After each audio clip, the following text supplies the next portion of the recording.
साम उद्गीत स्पष्टम विशेष अभिधात्म। ये साम है और उद्गीत है, वहां उद्गीत में भी एक एक टुकड़ा को अलग करके उद्गीत ऐसा अलग अलग लेकर के बोलेंगे, इनका अर्थ क्या होगा। तो उसके द्वारा उन्होंने कहा घटा रहे उस चीज को, वाणी में ही घटा रहे। अतएव जो है सर्वत्र वाक अविशेष रूप से कथन करने के कारण से यहाँ पर बृहति और ब्रह्म शब्दों के द्वारा ही वाग अविशेष को ग्रहण करना पड़ेगा।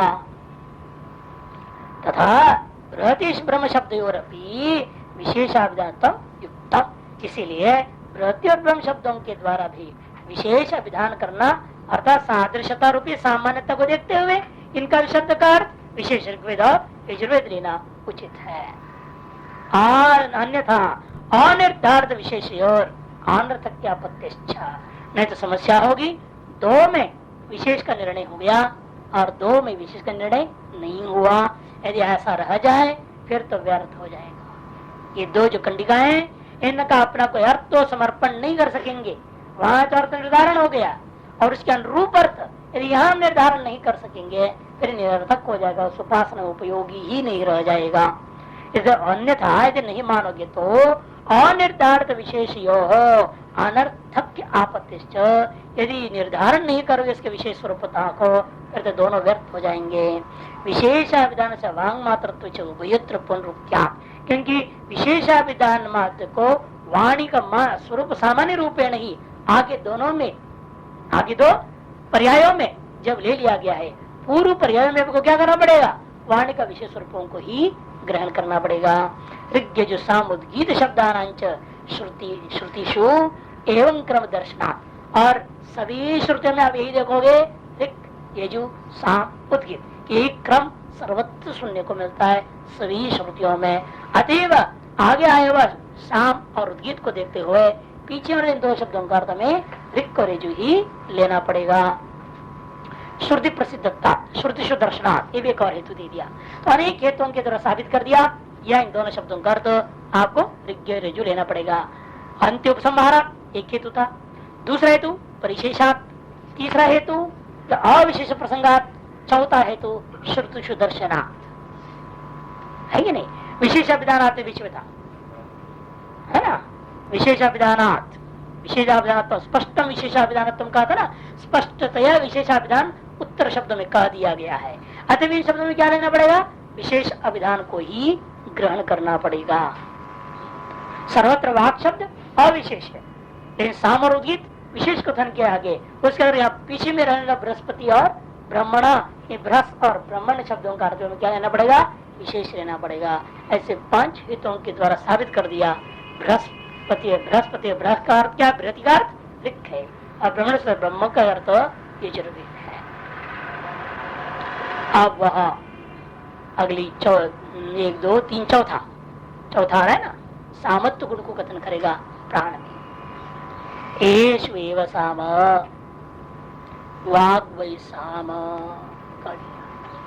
वाग वै साम, या बीच में वो अवग्रह चिन्ह नहीं होनी चाहिए, है? वो गलत है, ये अवग्रह चिन्ह।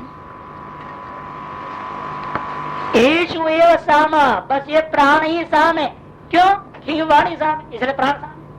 वाणी साम से प्राण का साम कैसे होगा, समझा रहे।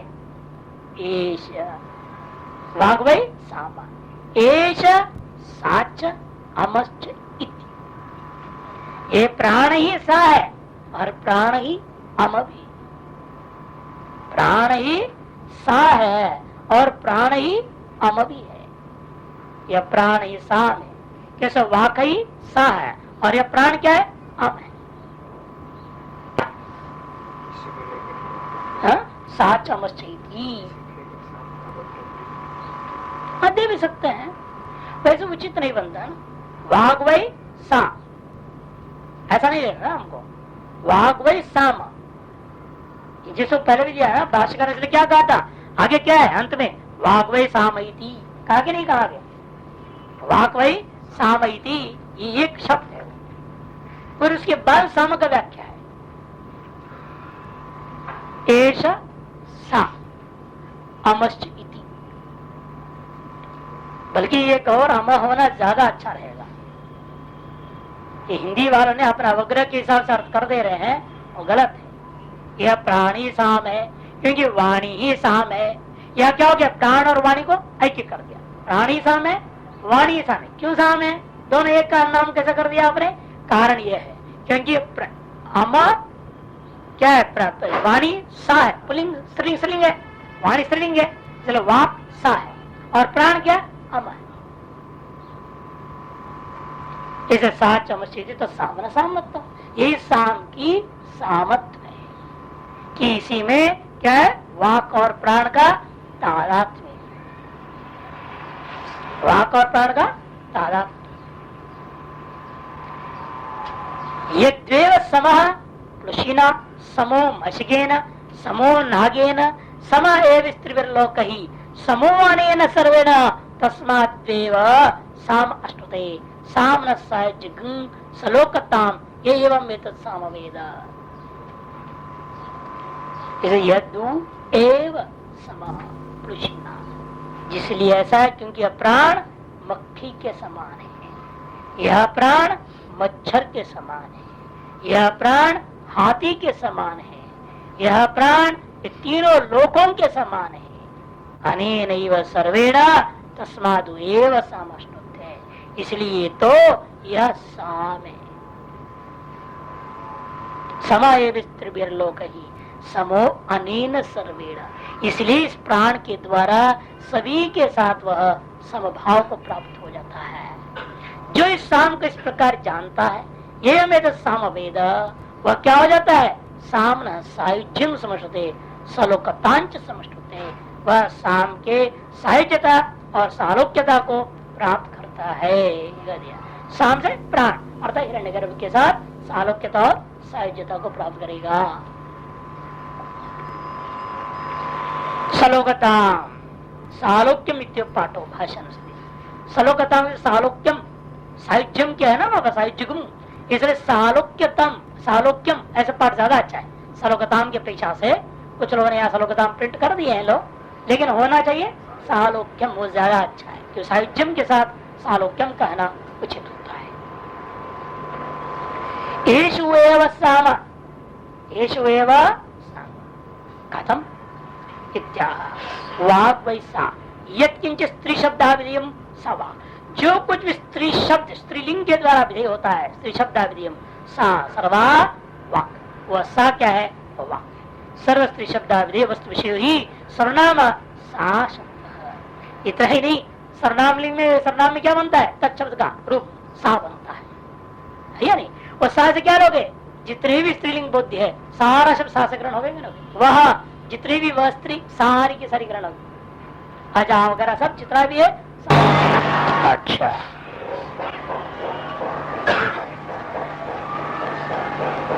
तो कहते हैं कि बस चलेगा ना, मंत्रार्थ हो गया था। यहाँ पर हमने जगह दूसरी जगह ऐसा भी पाठ है मूल मंत्र में ना, येषु एव साम वाक् वै साम, फिर है वाक् वै सा अम एष साचमश्चिति तत्सामना साम। बहुत ज्यादा अच्छा, इससे होता है नहीं।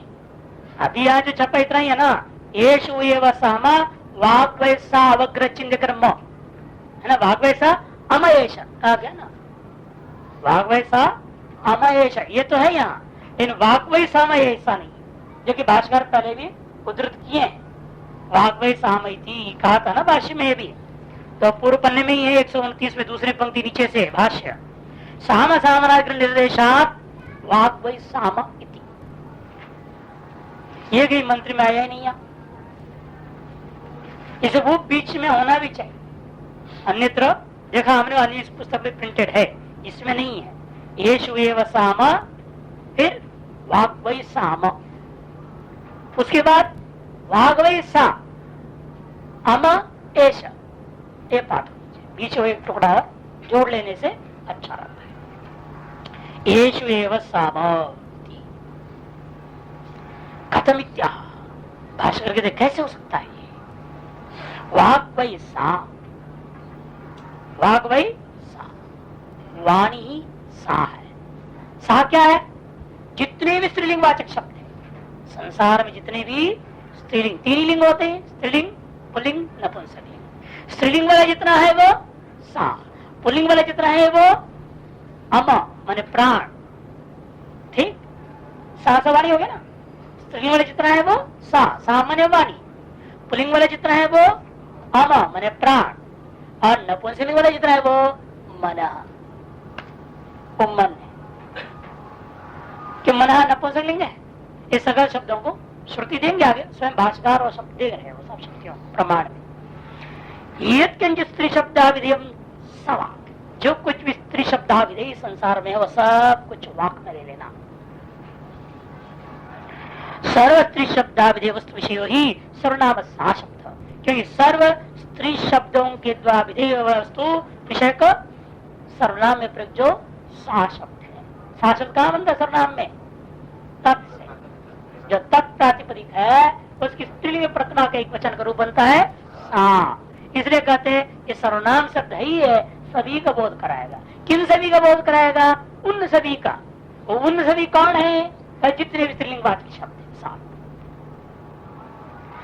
तथा अम एष प्राण सर्वपुम शब्द वस्तु विषयो अम शब्द। तथा अम एष प्राण, अम क्या है? ये प्राण ही है। क्यों? क्योंकि सर्व पुं शब्दाभिधेय वस्तु विषयो अमः शब्द, सकल पुल्लिंग शब्दाभिधेय वस्तु विषय को अम कहते हैं। लेकिन अम तो कोई सर्वनामवाचक शब्द तो है नहीं, ये कैसा बन गया? इससे सकल पुल्लिंग कैसे ले रहे हो? वहां तो साथ ही सर्वनामवाचक शब्द का सब कुछ उसमें प्रमाण तो बन गया, उसे ग्रहण भी हो जाएगा।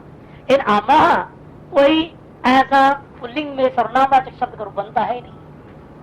प्रथमा का एक वचन में पुल्लिंग में सर्वनामवाचक जो संज्ञा के जितने भी शब्द हैं उनमें से किसी का विरूप अमः नहीं है। फिर कैसे लोग सकल पुल्लिंगों को इससे? तब कहते हैं केरमिपुंसानि नामानि आपनोषीति प्राणे नेति ब्रूयात्। श्रुति दिया, अन्य श्रुति के आधार पर मैं बोल रहा हूँ। भाष्यकार कहते हैं इसमें हमारे पास दूसरी श्रुति प्रमाण है। यद्यपि अमः सर्वनाम वाचक नहीं, सर्वनाम संजक नहीं है, कोई पुल्लिंग का रूप है, इन सर्वनाम संजक पुल्लिंग का रूप नहीं है, ये बात तो मैं मानता हूँ। लेकिन श्रुति प्रमाण के आधार पर अम एष से प्राण हुआ और प्राण के द्वारा सकल पुल्लिंग को ग्रहण किया जाता है, ये बात दूसरे श्रुति कहती है।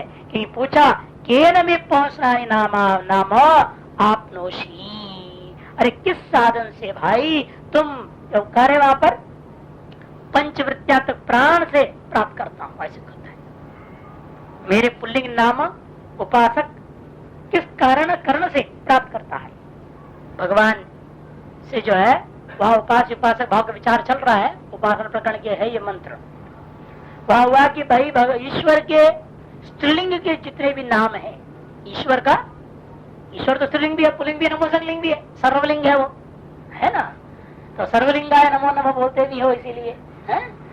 तो वो सर्वलिंग परमात्मा जो है वो उसके जितने भी स्त्रीलिंग नाम है, जैसे गौरी, दुर्गा और ऐसा क्या है स्त्रीलिंग किसका है? उसी ईश्वर का। शिव शक्ति के रूप में इसलिए ललिता सहस्रनाम में पाठ करते हैं आप। तो वो शिव शक्ति ऐक्यता वो ईश्वर के रूप है। वो ईश्वर की स्त्रीलिंग के नामों के दुर्गा, अवंतिका इत्यादि दुनिया भर के स्त्रीलिंग शब्द है।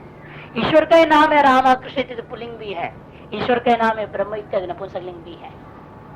तद्वनम नाम आया था ना, इंद्रद्रम नाम, सब नपुंसकलिंग थे वो। और वो जो ब्रह्म के नाम ईश्वर के नाम है वो नपुंसकलिंग नाम है। तो प्रश्न उठा कि तुम उपासना जब करोगे मुझ ईश्वर का, हे उपासक बताओ तुम मेरे मुझ परमात्मा के स्त्रीलिंग नामों को किस इंद्रिय के द्वारा ग्रहण करोगे? कहते मैं वाणी से ग्रहण करता हूँ। और किस साधन से? केन में पहुंचना नामानी, किस साधन से तुम मेरे पुल्लिंग वाले नामों को ग्रहण करोगे? तो कहता है प्राणी ना अपनो ब्रूया, प्राण के द्वारा ऐसा ही उपासक को कहना चाहिए। और केन में स्त्री नामानी थी वाचा, नीचे टिप्पणी में दिया केन में नपुंसकानी थी मनसैव इत्येव ब्रूयात् इति श्रुति शेषो द्रष्टव्य। ये उपासना भाव में स्पष्ट जहाँ निश्रुति में प्रमाण है उसके आधार पर स्पष्ट क्या हो गया? यहाँ पर अमा एष प्राण धामा से सकल पुल्लिंग वाचक शब्दों को लेना। यदि श्रुत्यंतरा आचार शिष्यम प्रति वाक्यम, आनंदगिरी की पहला पंक्ति में कह रहे हैं आचार्य जो है ना शिष्य को पढ़ाता है। जब ऐसा कोई पूछे भाई तुम किससे भगवान के नाम ले रहे हो, ऐसे तुमको जवाब देना चाहिए। इस प्रकार से आचार्य ने शिष्य को उपासना के प्रकरण में समझाया है। वाक प्राणाभिधान भूत वयम साम शब्द, इसीलिए वाक और प्राण दोनों के द्वारा अभिधान भूता यह सा और अम मिल करके साम शब्द बना हुआ है। अभिधान भूत उभयाभिधान भूत, वाक प्राण उभयाभिधान उभय संज्ञा रूपा है यह जो साम शब्द, समस्त जो साम शब्द है। एक तो सा अम अलग अलग व्यस्त थे, सा और अम व्यस्त हो गया, अब समस्त कर दिया, कसम दीर्घ कर दो, सा और अम साम बन गया। ये समस्त शब्द जो साम है ये वाक और प्राण उभय का वाचक है, उभय का वाचक, उभयाभिधान भूत हो तथा प्राण निर्वर्त्य स्वराज समुदाय मात्रं गीति साम शक्ति नाभिधीयते। इतना ही नहीं, लेकिन लोग क्या करते हैं, जो सामवेद में जो साम रूढ़ है वो साम से क्या ले रहे हैं, प्राण के निर्वर्त्य मात्र में भी ले लेते हैं साम शब्द। प्राण निर्वर्त्य स्वराज समुदाय मात्रम गीति साम शब्द नाभिधीयते। इसी प्रकार जो है साम शब्द के द्वारा केवल प्राण के माध्यम से जो उच्चारण किए जाने वाले त्रैश्वर्य संपूर्ण सामवेद जो कहा जाता है उसको भी प्राण समझ करके कहा है। अर्थात क्या हुआ, वाक प्राण उभय रूप भी साम है, केवल प्राण भी साम है। ये सिद्ध हुआ ना, केवल प्राण भी साम है और वाक प्राण उभय रूप भी साम है। अर्थात जब केवल प्राण साम कहोगे वहां पर भी वाक उपसर्जनी भूत प्राणी रहना चाहिए, ये सिद्ध हुआ। कि सामगान कैसे कर, केवल प्राण सामगान कर लेगा, आपके अंदर भी तो प्राण बैठा, क्यों नहीं सामगान कर रहे? फिर केवल प्राण नहीं करता, वाक सहकृत होकर के ही प्राण उसका अभिव्यक्त करता है। इसे जहाँ ये बात कही जाती है केवल प्राण साम है, ये जहाँ कह रहे हो वहां पर भी वाक उपसर्जनीभूत प्राण साम है, समझना चाहिए। इसलिए कह रहे देखो अतो न प्राण वाग व्यतिरेकेण साम नाम अस्ति। इसलिए प्राण और वाक इन दोनों से भिन्न रूपेण कोई साम नाम का वस्तु ही नहीं हो सकता। किंचित स्वर वर्णादेश प्राण निर्वर्तित प्राण तत्व, क्योंकि कोई भी स्वर हो वर्ण इत्यादियों की अभिव्यक्ति होता है वह प्राण से सिद्ध होता है, क्योंकि प्राण प्रधान होता है, उच्चारण में प्राण ही प्रधान है। एषु एव प्राणः साम यस्मात् साम साम इति वाक् प्राणात्मकं साचमश्चेति तस्मात् सामन गीति रूपस्य स्वराज समुदाय से सामत्तम तत्प्रगीतम भुवि। एषु एव प्राणः साम, निश्चित रूप से यह प्राण ही साम है। क्यों? यस्मात्, जिसे लोग क्या बोलते हैं संसार में, साम साम इति वाक् प्राणात्मकं वा, कि वाक और प्राण उभय संयोग से उच्चारित बात रही। बहुत बढ़िया बोला, बहुत बढ़िया बोला, कहते ही नहीं। कोई गायन कर रहा है और बहुत बढ़िया लंबा तान खींच करके बढ़िया गा रहा है तो क्या होता, कितना बढ़िया गाया, अरे जान गई होगी उसकी गाने गाने में, तुमको तो बड़ा अच्छा लगे है। और उसने सारे प्राण को पूरी लगा दिया, उसने ताकत लगा करके इतनी लंबी तान खींचा है, कितना श्वास, कितना प्राणायाम का अभ्यास चाहिए, कितना उसने परिश्रम किया, जन्म लगा दिया उसने जब बचपन से, और आप दो ताली बजा दिए, जय जयकार करके चल पड़े हैं। तो हो कि नहीं, कितना बढ़िया गया, कितना बढ़िया गया, आप सब बोलते हो दुनिया में। क्यों? उसने त्रैश्वर्य गाया, उत्कृष्ट ढंग से गाया है। जो कुछ प्राण के माध्यम से सुंदर ढंग से कहा जाता है उसको लोग क्या कहते हैं, साम साम एव वाक् प्राणात्मकं भवति, वाक् प्राणात्मक वस्तु को कहते हैं। साच मश्चित तत्, तस्मात्, इसलिए सा और अम उभय रूप है, वाक् और प्राण उभय रूप है। कौन? साम। तस्मात्, तब कर दो, तस्मात् सामनो गीति रूपस्य, इसलिए गीति रूपा जो साम है ना, स्वरादि समुदाय, जो कि स्वरादि समुदाय वाला है, जो उसके सामत्व, इसीलिए इस साम की सामत्व सिद्धि हो जाती है। तत्प्रगीतम भुवि, ऐसे ही मंत्र आदियों में प्रगान किया जाता है। भुवि कर दिया व्यवहार भूमो, इस व्यवहार भूमि में भी ऐसी प्रसिद्धि है और ऐसी वित्पत्ति इस साम को देखने को मिलता है। अब मूल में आइए, हाँ, यद उ एव समप्लुषिना इत्यादि मंत्र था ना। यद उ एव समप्लुषिना, यद्वेव समप्लुषिना, यह नो करके क्या है वहां, उसको अलग करके भाषा दिखा रहे। देखिए, यद उ एव सम माने तुल्य हो सर्वेण वक्ष्यमाणेन प्रकारेण, जिसलिए यह प्राण वक्ष्यमान प्रकार से सभी उपाधियों में समान रूप से तुल्यता रूप से एक साथ होकर तादात्म्य कर विराजमान है। तस्मात् वा सामित्यनेन संबंध, इसलिए तस्मात् वा पूर्व के साथ तस्मात् वा सामन सामत्व ऐसे जोड़ देना। समो अनेन सर्वेण तक मंत्र ले लो। यदु एव समप्लुषिना समो मशीना समो नागिना सम एव त्रिविर्लोकै समो अनेन सर्वेण, यद मनि यस्मात् समो अनेन सर्वेण, पूर्व में जाओ तत् तस्मात् सामना सामत्थम, ऐसा अन्वय करना है, पूर्वान्वय होता है। मंत्र में यस्मात् के द्वारा हेतु बाद में दी गई, तस्मात् सामना सामत्थम करके वो पहले दे दिया गया है। इसलिए भाष्यकार अन्वय करके दिखा रहे हैं, यदु से यस्मात् से ले लेना, जिसलिए सर्वेण न सर्वेण वक्ष्यमाण प्रकारेण, वह सर्वव्यापक और समभाव से, ये नहीं कि मच्छर में कम प्राण उसमें अधिक प्राण का जीवन प्राण नहीं, सभी में प्राण की महत्व उतनी समान है अपने अपने स्थान पर।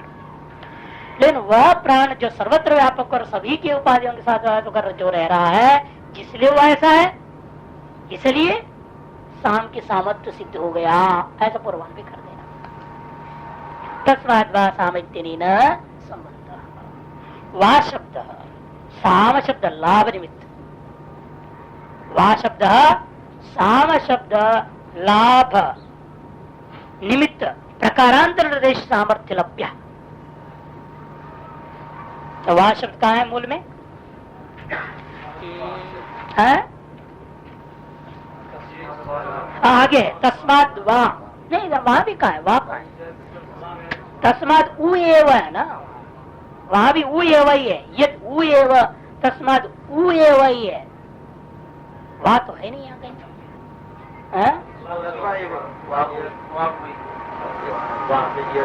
अरे नहीं, पहले ना एश उ एव साम, वाग वही साम, वाग वही का जो वही का वाह है ना वो ले रहे पहले, बीच में नहीं है। जो वह शब्द है मैंने वही जो अभ्यय था वह साम शब्द लाभ निमित्त प्रकारांतर निर्देश सामर्थ्य लभ्य, क्योंकि ऐसा व्याख्या करने के बाद इसको लाए, बीच में सब व्याख्या करने के बाद फिर पीछे लौटे वही को ले रहे हैं। इसलिए हम आगे ढूंढ रहे हैं, जहाँ वो बोले उसके आगे, जहां तक भाष्य हो गया उसके आगे ढूंढने से नहीं मिलेगा, वो पीछे का भाई है। वही शब्द जो है, वही शब्द जो क्या कह रहा है, साम शब्द लाभ निमित्त प्रकारांतर निर्देश सामर्थ्य लभ्य। प्राण से साम शब्द लाभ, प्राण को साम शब्द लाभ हो गया, मैंने प्राण बीज प्राण साम शब्द वाच्य हो गया। प्राण क्या है? वाच्य, और साम वाचक। साम शब्द वाचक हो गया किसका? प्राण का वाचक साम हो गया। ये कैसे लाभ हो रहा है? वही कहने से, एष उ एव साम, वाक वही साम जो है ना, वाह को पहले एष उ साम है, एष उ एव वही साम ऐसा लेना, वही को पैर पूर्व में लगे जोड़ो तभी बनेगा साम शब्द लाभ हो और निमित्त प्रकारांतर निर्देश सामर्थ्य लभ्य। प्रकारांतर निर्देश, प्रकारांतर निर्देश क्या है? वो निपात प्रयोग हो गया, वो निपात प्रकारांतर अवद्योतक सत्ता। वो जो निपात है 2 नंबर टिप्पण, वो निपात प्रकारांतर अवद्योतक, प्रकारांतर का अवद्योतक है वो यह निपात। चौद्योत्तरम असंगतम इति अरुचय है, इसलिए आगे कोई शंका करे उसके जवाब दे वो सब असंगत हो जावे, इसलिए पहले से वो कह दिया और रुचि प्रकट गए तो एव वाक्य तात्पर्य माहुर्वाच। इसीलिए ये समस्त वाक्य का अर्थ वार्तिककार ने स्पष्ट बता दिया कि यद उ एव वही, ये जो कहा गया इतना सारा शब्द जो प्रयोग किया, क्यों प्रयोग किया है इसलिए बताने के लिए, प्राण का वाचक जैसे प्राण शब्द है, प्राण का वाचक प्राण शब्द जैसा है, उसी प्रकार साम शब्द भी प्राण का वाचक है, ये बात अर्थ करना। शब्द प्रवृत्ति का निमित्त हुआ करता है, कोई भी शब्द हो उसकी प्रवृत्ति के अनेक निमित्त होते हैं। सामत्व वस्तु भी प्राण में प्राण रूपी वस्तु के लिए सामत्व रूपी शब्द प्रवृत्ति निमित्त को देखते हुए हम प्राण के लिए क्या करेंगे, सामय शब्द का भी प्रयोग कर देंगे। ये बात यद एवं वही इन शब्दों से ज्ञापित हो रहा है।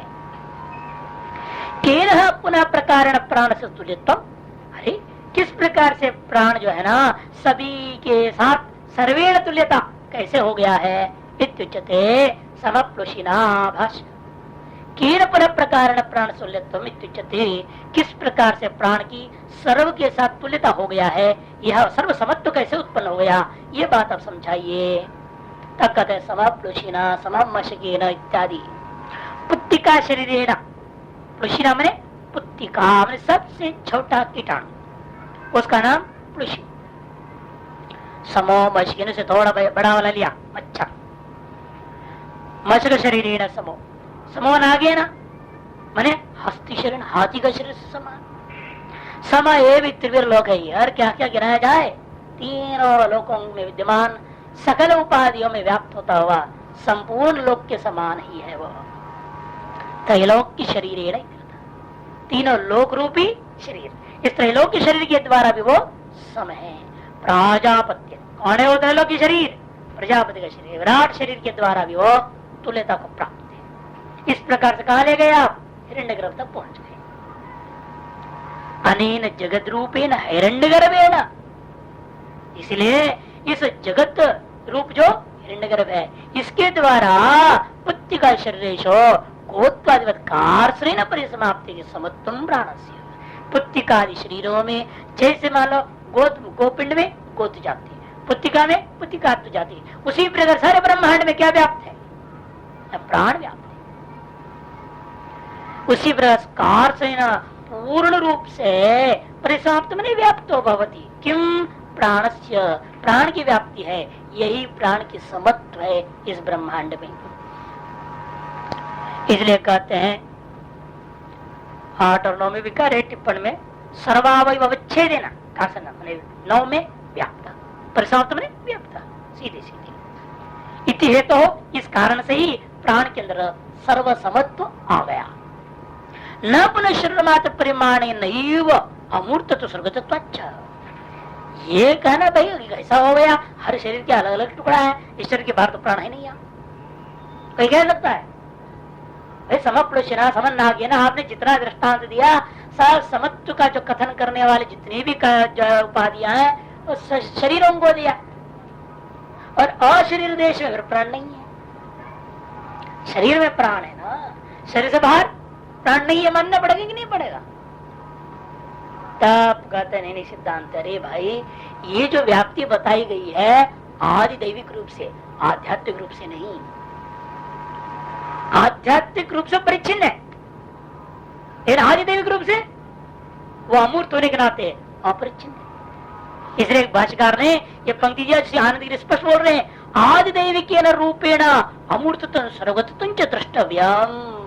स्पष्ट है ना, आदि दैविक रूप से आप जो प्राण की जो है ना समत्व भाव, प्राण का समत्व भाव जो आप देखोगे वो आदि दैविक रूप से देखिएगा, तब आप समस्त समस्त ब्रह्मांड में शरीर और अशरीर सर्वत्र व्याप्त मिलेगा। वो इसी को भाष्यकार ने अपने शब्दों में कहा, न पुनः शरीर मात्र परिभाषण, न शरीर मात्र परिच्छेद को लेकर के परिच्छिन्न प्राण की बात नहीं कह रहा हूं। फिर क्या कह रहे हो जी, अमूर्तता सर्वगतत्व, क्योंकि आदिदेविक रूप से मैं कहना चाहता हूं, क्योंकि वह अमूर्त है। प्राण कैसा है, अमूर्त है और सर्वगत भी है, अतएव सर्वसमत्व है। न च घट प्रासाद प्रदीपवत संकोच विकासितया शरीर श्रुतावर मात्र समर्थ। क्यों ये बात कहना पड़ रहा है, उसमें भी हेतु दे रहे हैं। दीपक के समान मत समझो, घड़े के अंदर दीपक रख दिया, घड़ा घटावचन हो जाएगा। उसी दीपक लाओ कमरे में रख दो, ये तो कक्षावचन हो जाएगा, है ये नहीं। जहां ले जाओ उत्तरी क्षेत्र व्याप्त हो जाएगी प्रकाश। भले कम ज्यादा हो बात अलग चीज है, इन पूरा क्षेत्र व्याप्त कर रहा है कि नहीं कर रहा है, तो संकोच विकासशाली हुआ कि नहीं हुआ। उपाध्यधीन होकर के दीपक क्या हो गया, संकोच विकासशाली हो गया। उसके समान प्राण को ना समझे आप। वैसे न घट प्रासादादि प्रतिभवत संकोच विकासितया शरीरेषु तावन मात्र समत्तम तत्त शरीरों में तावन मात्र परिमाण वाला है, ऐसा कभी आप ग्रहण न करें। क्यों ना करो भाई? श्रुति कह रही है ना, तएते सर्वैव समाहा सर्वे अनंताः इति। तएते सर्वे खंडादिषु गोतावच्छिन्न शरीरेषु सर्वत्र स्थित। जैसा आप देखते जो है गौ के हाथ में, गौ का पैर में, गौ का सिंह में, सब जगह क्या है? गोत्व है। कहा नहीं है गोत्व? सकल अवयवों में होता हुआ अवयवी में जिस प्रकार से रह रहा है, उसी प्रकार से इस ब्रह्मांड के सकल अवयवों में रहता हुआ अवयवी रूप स्वस्थ ब्रह्मांड में प्राण की व्याप्ति माननी चाहिए। तएते सर्वैव, तएते सर्वे, कौन सर्वे? वागादय। टिप्पणी स्पष्ट बोल रहा है 12 नंबर। वागादय सर्वे समाह तुल्या किम रूपेण दंशम सर्वे अनंतः आदिदिव्य रूपेण अशेष जगत व्यापी इत्यर्थः। आदिदिव्य रूप से वह अशेष जगत का व्यापी है। यह बात स्वयं अनंता शब्द कह करके श्रुति ने स्पष्ट कर दिया। वागादि रूपेण इस शरीर में व्याप्त तो है ही, साथ साथ अनंता भी क्यों कह रहे? पहले बात कहते सर्वे समाह, सर्वे समाह मैंने इस सर्वे वागादय, इन सकल वागादियों के साथ तादात्म्य होता हुआ इस शरीर में स्वभाव से है। ऐसे कहकर श्रुति चुप नहीं हुई। सर्वे समाह मौन, ऐसा नहीं, आगे क्या कर रही है? सर्वे अनंता भी कह दिया। वो बोध करा रहा है समस्त ब्रह्मांड में जिस प्रकार इस आध्यात्म में आध्यात्मिक रूप से प्राण इंद्रियों से एकीभूत होता हुआ, व्याप्त होता हुआ शरीर में व्याप्त है, उसी प्रकार से आदिदैविक रूप से समस्त ब्रह्मांड में समस्त उपाधियों के साथ एकीभूत होता हुआ वो व्याप्त है। इति श्रुते है सर्वगतस्य तु शरीरेषु शरीर परिमाण वृत्ति लाभ न वृद्यते। जो सर्वगत है वो शरीर में भी है। अरे पूरा अवयवी में जो रह रहा है वो अवयव में रह गया तो कौन सा बड़ा आश्चर्य की बात है। इसलिए जो समस्त ब्रह्मांड में है वो प्रत्येक शरीर में भी है, ऐसा कहने में कोई दोष नहीं है। सर्वगतस्य तु शरीरेषु शरीर परिमाण वृत्ति लाभो न वृद्यते। जो सर्वगत वस्तु है ऐसा वस्तु शरीर रूपी उपाधियों में रहकर शरीर रूपी परिमाण का वृत्ति को प्राप्त कर जाए, लाभ प्राप्त स्वरूप को प्राप्त कर जावे तो भी कोई विरोध नहीं होता। जैसे सर्वव्यापक जो आकाश है वो घटाकाश हो गया तो क्या मतलब है? वह आकाश नष्ट हो जाएगा? महाकाश घटाकाश रूप भी धारण कर लिया घट रूप उपाधि के कारण से, अतः महाकाश जो है सम नहीं हो सकता, सर्वगत नहीं हो सकता, ऐसा कोई कहेगा? कभी नहीं। फिर भी महाकाश तो सर्वगत है ही। वह सर्वगत रहते हुए घट रूप उपाधि को लग घटावचन आकाश भी हो जाता है तो महाकाश के साथ उस घटाकाश का कोई विरोध नहीं होता। यथा ठीक उसी प्रकार से यहाँ पर भी समझिए आदिदैविक रूपेण सर्वव्यापक वह प्राण इस शरीर में उपाधि को लेकर आध्यात्मिक भाव को प्राप्त कर भी जाता है। उस आदिदैविक भाव के साथ इस आध्यात्मिक भाव का कोई विरोध महाकाश घटाकाश के से विरोध नहीं, उसी प्रकार से विरोध नहीं हो सकता है। एवं समत्वात् समाख्यम प्राणम वेद यह श्रुति प्रकाशित महत्तम तस्य तत्फलम अश्नुते व्याप्नोति। एवं समत्वात् अफल जयतार्ष प्राण को पा सकता आंगिरसत्व बृहस्पतित्व ब्रह्मणस्पतित्व है ना, उद्गीतत्व, इन गुणों से आ रहा है। उद्गीतत्व तो अभी आया नहीं है, वो गुण अभी बोलने वाले हैं। तीन ही बताया हुआ है, बीच में इतनी प्राण की सर्वव्यापकता को जानने मात्र से गौण फल बता रहे। उपासना का मुख्य फल तो हिरण्यगर्भ प्राप्ति, आगे आएगा वो। इन तत्व गुणों का विशेष लेकर के एक गौण फलों का भी वर्णन कर रहे हैं। आंग्रसत्व का फल बताया था, हर चीज का एक एक गौण फल भी बता रहे हैं। यह भी गौण फल बता रहे हैं। समत्ता सामाख्यम प्राणम यो वेद, सम होने से साम नाम वाला इस प्राण को जान रहा। अब प्राण का नाम क्या है? साम। प्राण के एक नाम तो प्राण है ही। प्राण इस वस्तु का एक नाम क्या है दुनिया में? प्राण है। और प्राण निकाल दो अन है, ये सब अनेकों नाम तो है ही, लेकिन समत्व रूपी गुण के कारण से इस प्राण के एक और नामकरण यहाँ पर कर दिया गया। श्रुति ने किया है नामकरण साम। इस सामाख्यम प्राणम समत्तात् यह वेद, अर्थात श्रुति प्रकाशित महत्तम श्रुति से प्रकाशित ईदर्श महत्व को जो जानता है तस्वीर फलम अश्नुते, वह व्यक्ति वह उपासक यह फल को प्राप्त करेगा। क्या फल को प्राप्त करता है? व्याप्रोधि सामना प्राणस्य सायुज्यम संयुग भाव, प्राण सामरूपी प्राण का साथ वो क्या करेगा? सायुज्यता को प्राप्त कर लेगा। संयुग भावम प्राप्त होती समाधि इंद्रिय अभिमानत्म, अर्थात क्या है? जो प्राण का देह है वो आपका देह हो जाता है, जो प्राण का इंद्रियां है वो आपकी इंद्रियां हो जाएंगी। प्राण का असली शरीर क्या है? ये विराट, इसलिए आप भी क्या हो जाओगे? विराट शरीर वाले हो जाओगे। अर्थात व्यष्टि से उठ करके आप समष्टि भाव को प्राप्त कर लेंगे। व्यष्टि से उठना और समष्टि के साथ एकीभूत हो जाता है, ये इसका तात्पर्य हुआ। क्योंकि वास्तव में प्राण का शरीर क्या है?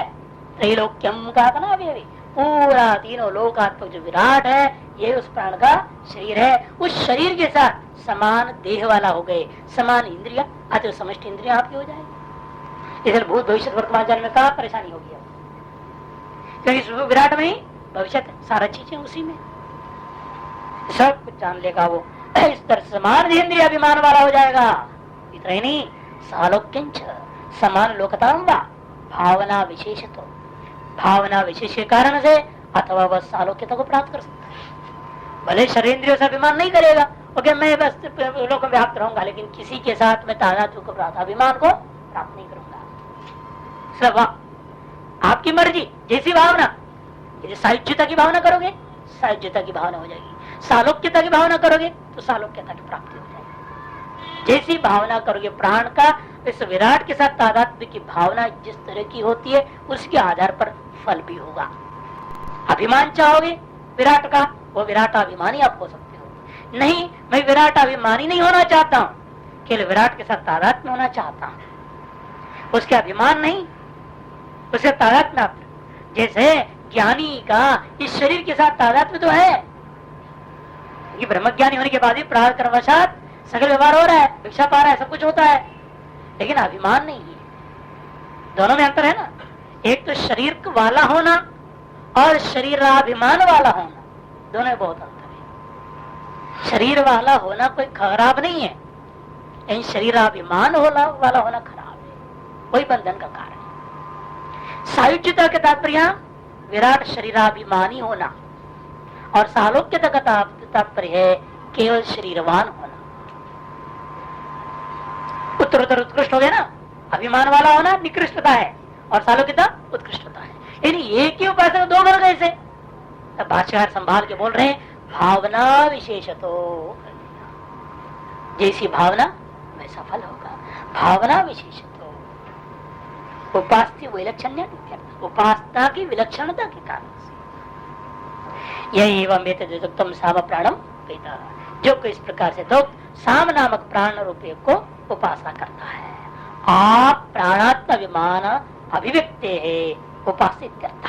कहने का तात्पर्य है प्राणात्मा अभिव्यक्ति, अभिमान अभिव्यक्ति जब तक न हो तब तक उपासना करने वाला होता है, और एक केवल प्राणात्मा का ही अभिव्यक्ति तक। एक प्राणात्मा अभिमान की अभिव्यक्ति और एक प्राणात्मा की अभिव्यक्ति। प्राणात्मा हिरण्य के स्वरूप की अभिव्यक्ति करना, विराट रूपता की अभिव्यक्ति कर लेना, यह विराट अभिमान की अभिव्यक्ति पर्यंत उपासना करना, यह आपकी अपनी मर्जी पर निर्भर होता है।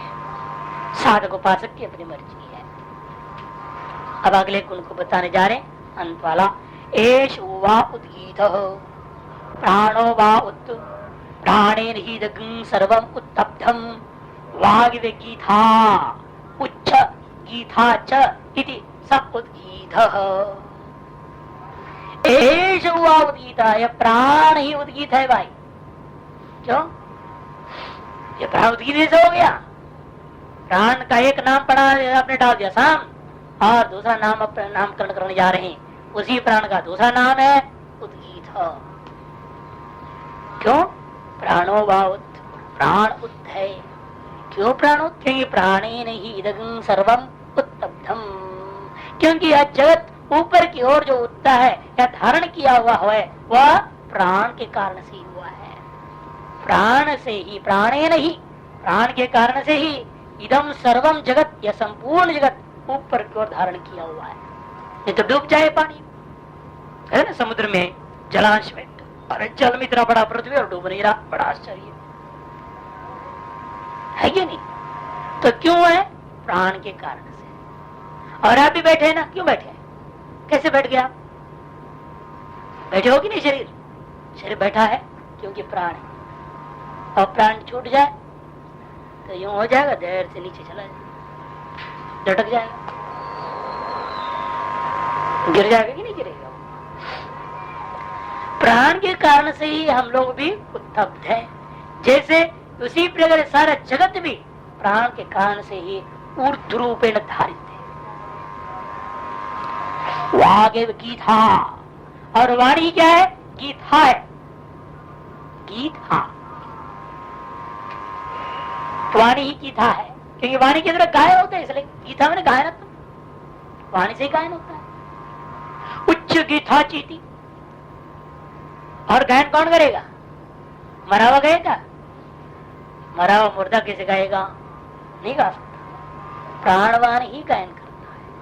इसके उच्च गीता छ, प्राणवान होकर प्राण के द्वारा गायन करता हुआ रहने वाला होने से वाक उपसृष्ट प्राण ही उद्गीत है। एक एषु वा उद्गीत, एषु वा उद्गीत, एषु माने ये जो प्रकृत प्राण है वही, उसी का दूसरा नाम और रख दिया गया उद्गीत। उद्गीतो नाम सामावृत्ति। पूर्व पक्षी कहता है महाराज आपने क्या कह दिया, प्राण कैसे उद्गीत हो सकता है? अरे साम गान में 5 भक्तिक साम होता है, 7 भक्तिक साम होते हैं, है या नहीं? 5 भक्ति पंचवय, भक्ति मने अवयव, वो भक्ति नहीं समझ भजन करना, या भक्ति मने अवयव। अच भक्ति परा महावाच का प्रयोग किया, अच भक्ति परा का मतलब या अच रूपी अवयव है, आगे पीछे जिसका ऋत से ऋतिरीवा, ऋतिरीवा का भाष्य में स्पष्ट आया हुआ है। तो यह भक्ति का दावे, अरे ये तो साम का एक अवयव है उद्गीत, क्योंकि पहला नाम वहां पर क्या होता है कि 5 में से प्रस्ताव, बाकी हिंकार, उसे उद्गीत।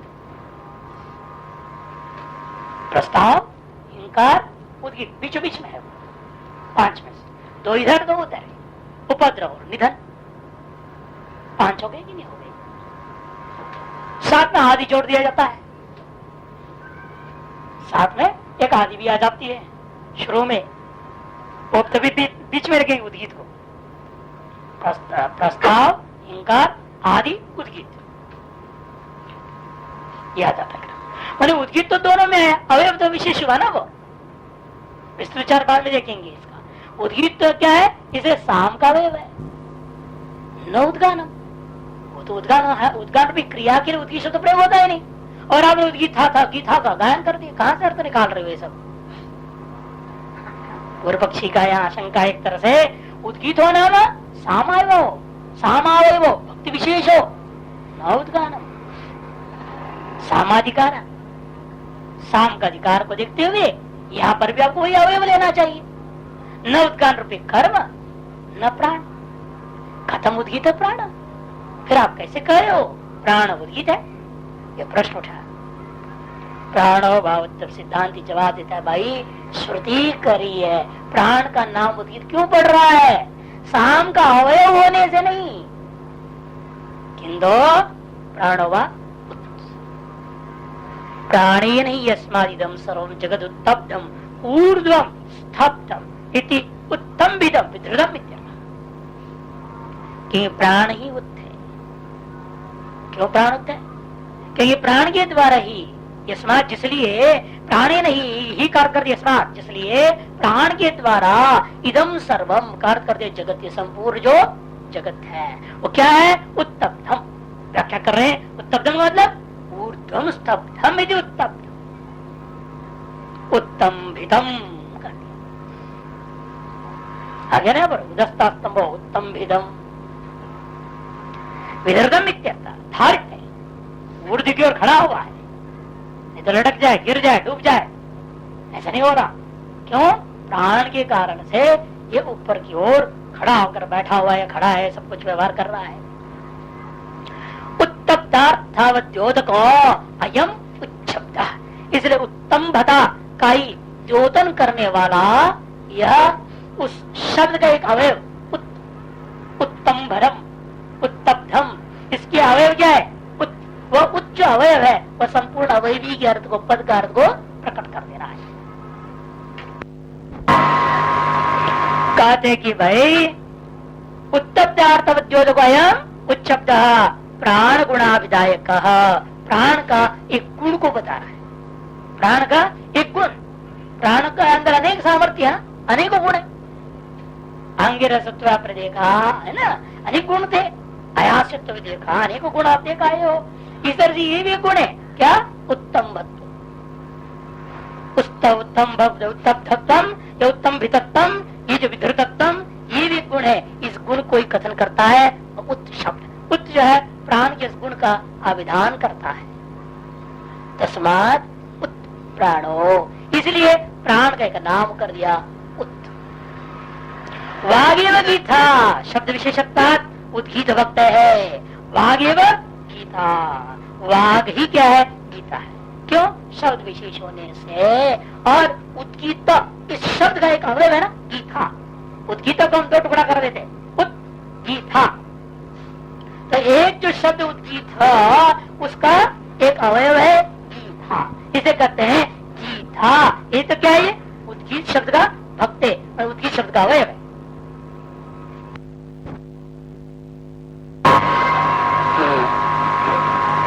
चलो कोई नहीं। तो गायते शब्दार्थ सहभागे वा। और दूसरी बात, ये गीता बना कैसे? कई कई शब्द से गायते शब्दार्थ का, कई कई शब्द जो धातु है, गई धातु स्वयं शब्दार्थक धातु है, उसी से उत्पन्न हुआ गीता शब्द होने से सहभागे वा। और शब्द क्या होगा? वाणी तो है, इसलिए उसको वाक से तादात्म्य करके शब्द और शब्द का कर्ण और तादात्म्य के कथन किया तो कोई दोष नहीं है। इसलिए वागेव नहीं उद्गीत भक्त है, शब्द व्यतिरेक किंचित रूप उपलब्ध हो। इतना ही नहीं, तो उद्गीत रूपी अवयव था जो शाम का अवयव आपने पूर्व पक्ष ने जो उठाया था, वो शाम का अवयव तो उद्गीत भी क्या है? शब्द ही तो है। इसलिए उसको भी लेते हो तो कोई आपत्ति नहीं बनता हमें। उद्गीत भक्त है, शब्द व्यतिरेक न किंचित रूपम उपलब्ध थे, कि उद्गीत रूपा जो अवयव था, वह अवयव भी शब्द से अलग करके उसको कोई स्वरूप ढूंढो।